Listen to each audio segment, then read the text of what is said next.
County dispatch director's new pay will be $15.97 an hour. That is classification 3. All other dispatchers are currently at classification 2. Their increase will be $15.06 an hour. All those in favor signify by saying aye. Aye. All opposed, same sign. Okay. Give that to her and she'll get those typed up and then get back to your people. Okay. Thank you, Jim. Okay. Thank you. Come on, Brooks. Kelly, sorry.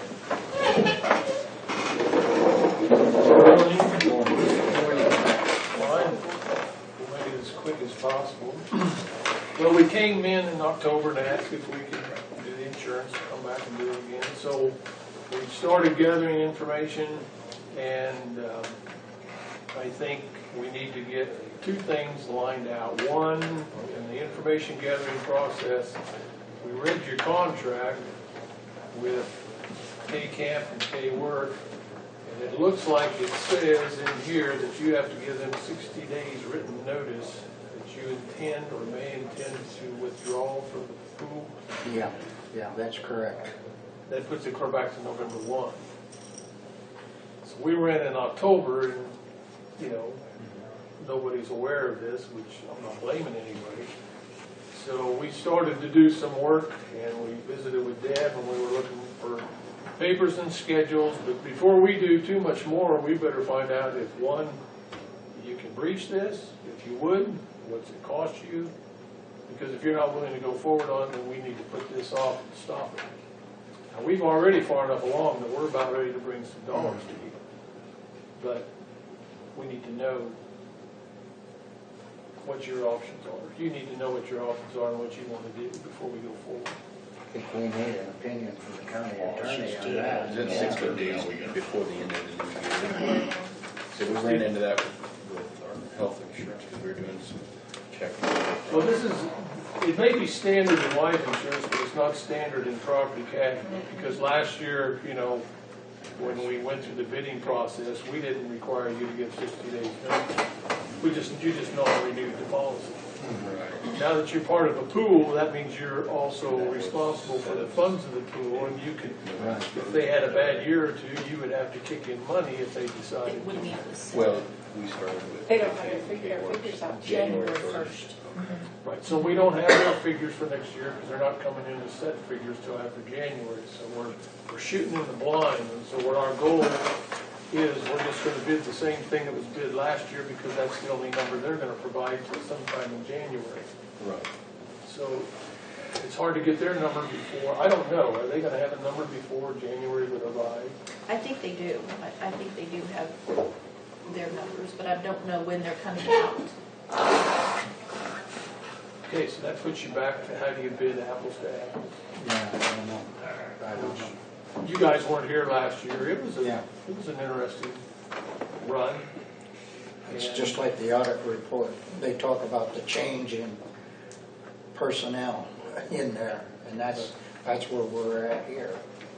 Well, you have an opportunity to purchase your product locally that you have purchased for the last 30 years. And our company has taken a different posture.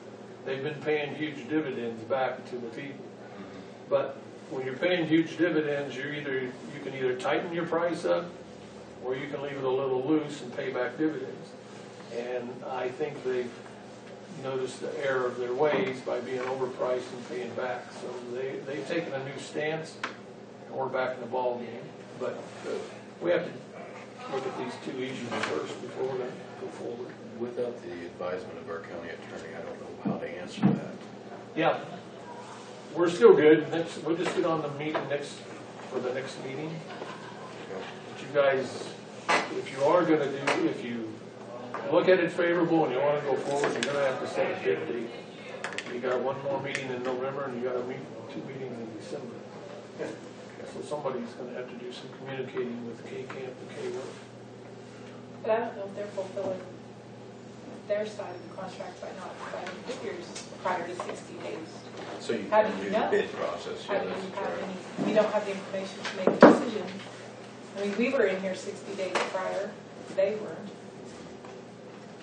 Would you like to call them? Would you like to do a conference call with them?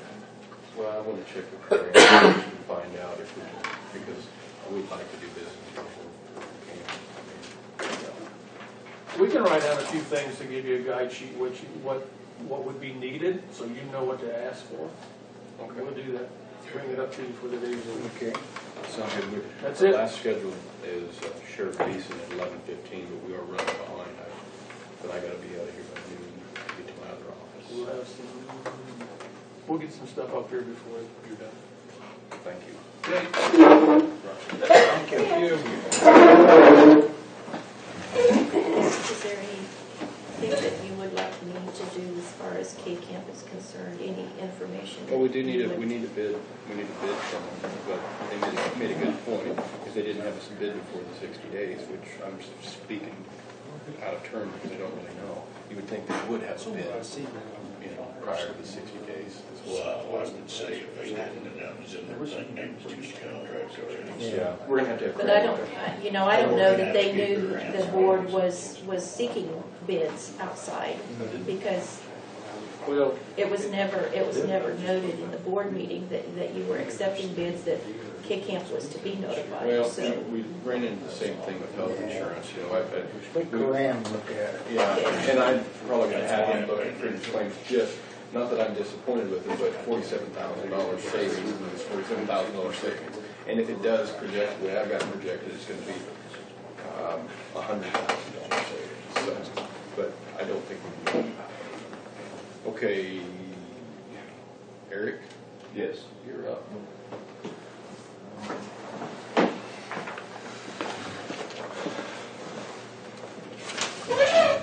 This is a proposed job agreement, a job description that I've come over here. You can review it. I mean, it's not chiseled or anything, so get over it and whatever, get back or do it now.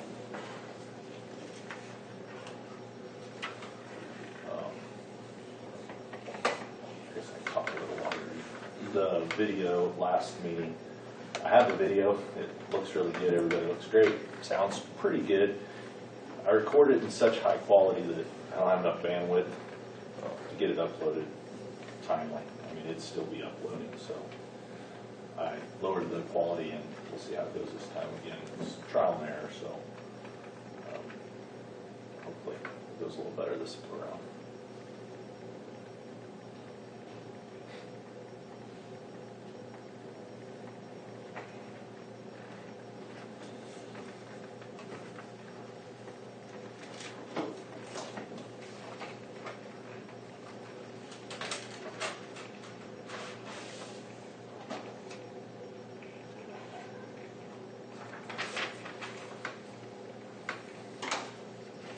Scott mentioned earlier to the board that he was thankful that Reed and Ryan put that training on. Yes.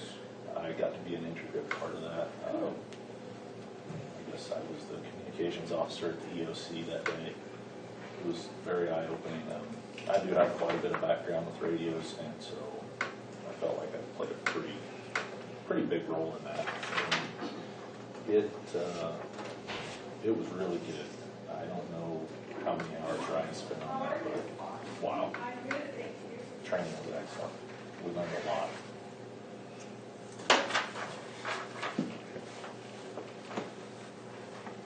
This looks good to me. We may have Corinne also look at it. Yeah, I mean, that was just That something looks good. I threw together, so.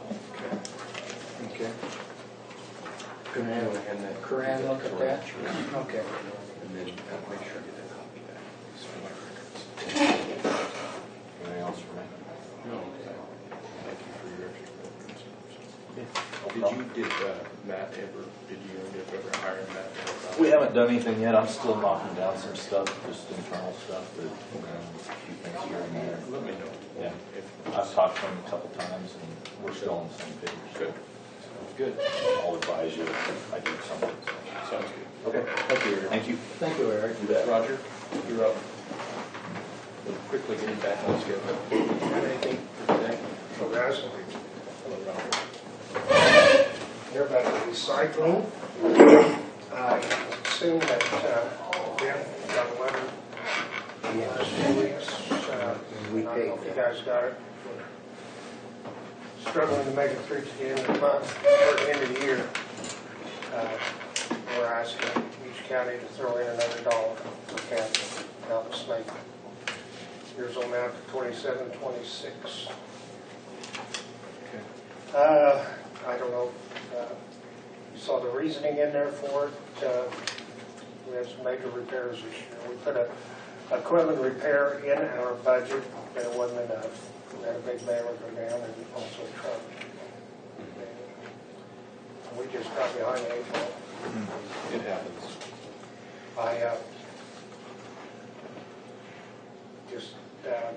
It's really, the amount of materials that are coming in over there is greatly increased. Yeah. Our pricing is down so much, and the increase in volume doesn't cover what our sales is. We budgeted for $70,000 for sales this year, and right now we're at $36,000, I believe. We'll never make it in another month except it's $70,000. So I was just here hoping that we could like to reaffirm it, and we really appreciate some help. We did pay that. So You did? Well, thank you very much. yeah. To relieve a little of your concern, I think we increased the budget next year. We, if I recall right, I think you're needed. I'm sure we did increase that in recycling because prices were falling. Yeah. Well, I And that appreciate was- your foresight on that, because that was going to be my next Yeah, I thing. believe we did. Let me look here. The board realized we've been basing It's sales, been straight line for years. and we shouldn't base our budget on sales because it's too erratic. We needed to base our budget on what, pardon me?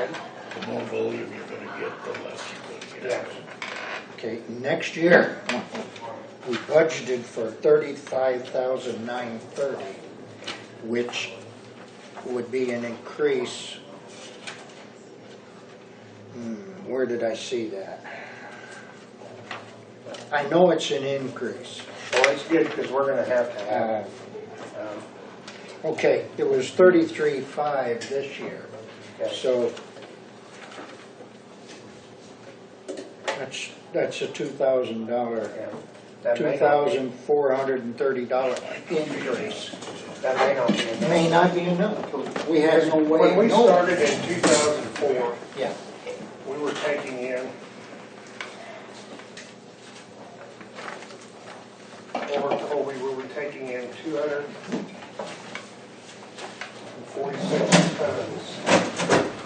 We're up to,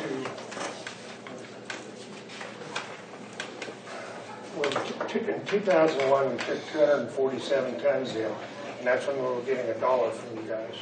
That was before you all were on. Then we decided we better start bumping it and asking you for budget for 4, and we would ask as time went on if we needed it all. Last year we took in 1,266 tons, and it's just our help. We finally got good help, but as you can probably know, to get good help you have to pay. And we finally got a good truck driver here hired. We had to boost what we had to do it, but then we don't see any other way, because that's one of the things that got us in trouble this year. We lost our truck driver and we couldn't find one, so we weren't selling anything for about 2 months. So there's a good chance that we are going to ask for another, on top of the 4, somewhere between 3 and 4 again. So it's going to be a 100% increase. I'd like to keep that in mind. If there's any way you can help us out next year on that, but that's maybe, for this meeting Thursday, we're going to determine that, I believe, and then we'll send out the deals to do it. But again, I want to reiterate, we decided that we needed to base our budget on our membership fees and let our sales of commodities be our cushion. Because we usually finish at the end of the year. We're nonprofit. We're not supposed to be making money, so we run pretty slight. We're lucky to have 2,000 or 3,000. Well, this year we're not even filling it out that. And just on a side note, Cheyenne County, I think I told you at the 6-month period we were going way ahead of it. As in 9 months we did 151 tons. We did 161 last year total, so we got 3 more months. The cardboard deal is extremely, probably very, your mandate out there, this probably has a lot to do with it. When did you ask? And I want to tell you that last year, before this mandate was put in, we were recycling 23% of our cardboard that was going in the dump. I don't know how they know this, but we got these figures. Ed was wondering how much it's went up since we've stopped taking cardboard, is that correct? How much, what went up? The cardboard. The cardboard and recycling, how much the one since you quit taking it up there. That I can't tell you yet because my figures are too far back. They're for like a year at a time, whether or not. Yeah, but see, you only did that about 3 months ago, right? Right. But Well, I the think we're cardboard, related now. as of September, last year you did 95,000 pounds of cardboard, this year did 136,000. So that's 42,000 pounds, that's more than double. Or no, it's not more than double, but there's a good chance it could be double by the time it's done. Well, you got that Dollar General store in town too. Yeah. And they're breaking down all of their boxes. Do they send it out, or they I don't know. taking it I out? You just know, I haven't thought about that. happened to notice that they were breaking down all of their boxes. But how they dispose of them, I Some don't of know. those trucks send it back out with their truck. And I'll tell you what, I'm not complaining, guys. The deal out of the landfill, you're doing the right thing. When will we get the bill from the association for next year? The first of the month. That comes in December? This is November. I will send them out right after the first of the year. Okay. Do you need to know before then? No. What about the bill for the Northwest Regional Recycling? That's what I'm referring to. Oh, okay. That's the part I'm referring to that's going to take the big jump on. Now, Okay. as far as the city, I don't believe that we're asking for any more than what you guys give now. Now, the city has routinely paid part of that? No, Not the No. dues, No. no. Okay. No, we pay a recycling rebate to the city on Yeah. tonnage, on Yeah. so much tonnage. that's right, $10 a ton. Okay. And if you can get that to me, I didn't get it last year for Right, it was quite a lot. whatever reason, I didn't receive it, so the sooner you can get it over, Yeah. the sooner we can get it paid. And we prorate that out with Bird City. We're aware of what Bird City brings over on tonnage. Okay. So they get some of it. Now, on that note, we took the baler over to them, and they're supposed to be getting it set up, and they'll start failing their own hardwood. Once they're set up and we're doing all the, Lila's keeping track of what you guys give us. You guys give us like 21,000 for manpower a year.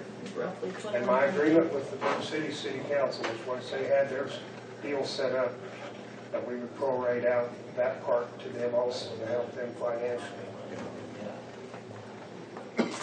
And we just do that on tonnage, which that's on there. But that, I will get you what the board decides Thursday as soon as I can, so you guys know what to expect. I really appreciate your cooperation. And so you know, we're not the biggest population of any of the 8 counties by far, but the only county that takes more recycling to Colby. There's nobody that takes more recycling to Colby than Cheyenne County.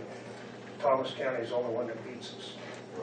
And their commissioners have agreed to spend $120,000 to put up their own receiving center just for the city of Colby. Basically, they've been receiving it at the same place that the hub is, and it's been overworking already. When we bring a truck in, like from St. Francis to unload and process, the public was still taking in cardboard. they have loading, so we're putting up a building back behind our e-waste center, should be up in January and working, so. They saw it too, so you guys aren't the only commissioners that are being asked to help. Appreciate it. Yeah, thank you. That's it? Good, thanks, guys. Appreciate it. Good work.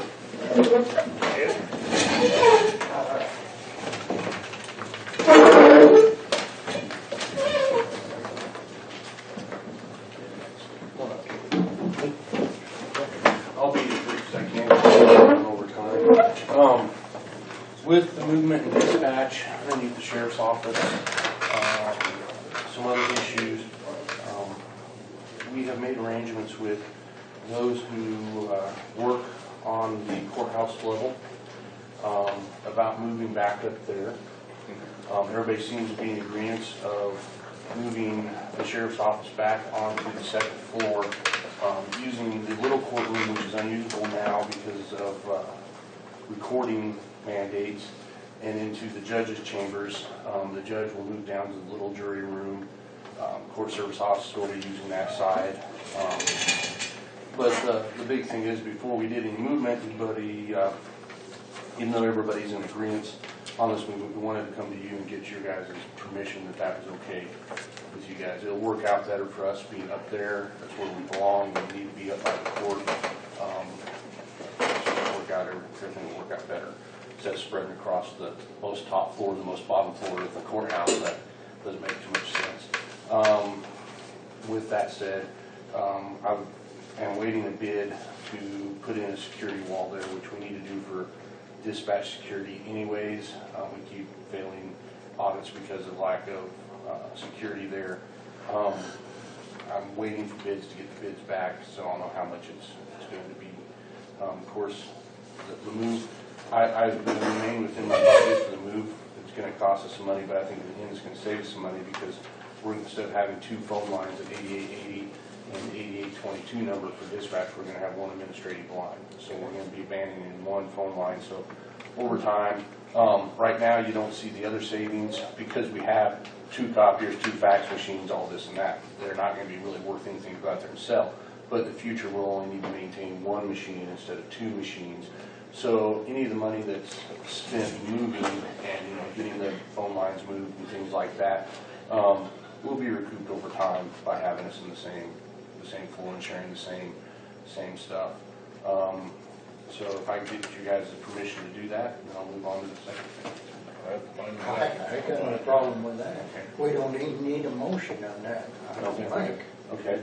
The second thing is, with Jim Reddick being the dispatch supervisor, it's kind of a 24/7 job. The sheriff's office already maintains a cell phone for each of its full-time deputies. I'm thinking of asking to see what the cost would be to add into our plan 1 more cell phone line, so that we can give Jim Reddick a cell phone as a supervisor up there, because the dispatchers and myself need to get a hold of him 24 hours a day. I agree. And the cell phone is just as good as a cell phone, but he's also, when he's dealing with the state and other things, he needs to be able to access email and stuff like that as a department head. If you guys think that's okay, I'll look into how much that's going to cost. And we'll just put it on the sheriff's office. No problem. Account that's underneath us right now. The third thing, and I'll kind of rush through this, this is more of a beginning of a large process about the continuation of operations. It goes along with building that security wall and talking to Natalie up at the court and Judge Showalter up at the court and Judge Van Allen about security. The subject of courthouse security is not a new subject for us. The issue was addressed in a vulnerability assessment in 2006. Suggestions and advisement was given to the commissioners at that time, but no action was ever taken. It is critical to have, for the continuation of operations, for some level of security being acted on county property. If we don't, it can lead to loss of services by groups or agencies that Cheyenne County depends on, but have no right but to refuse to operate in what their standards by federal and state law are considered unsafe. These would be the courts and court services and things like that. We also have to think of the county employees and the public that come here and do business. And when I talk about security, I'm not thinking of a fortress that keeps the public out and keeps the government in. It's a totality of security that involves everything from natural disasters and catastrophes to felonious attacks to cyber attacks, which would be more the IT departments of mine. I'm not smart enough to tell you guys advise on how to stop that. But being prepared for this, I know we have continued operation plans. They need to be really put in place. So some small steps that I put forward towards for you guys to think about of making the courthouse a little bit more secure. Because when you read this document from 2006, there's some things that are just plainly impossible for Cheyenne County, architecturally, financially, and everything else to do. But the spirit of this document leads us to a few things, and one of them would be controlled access to the courthouse. We have a good system for checking out the courthouse keys. We need to keep this system in place.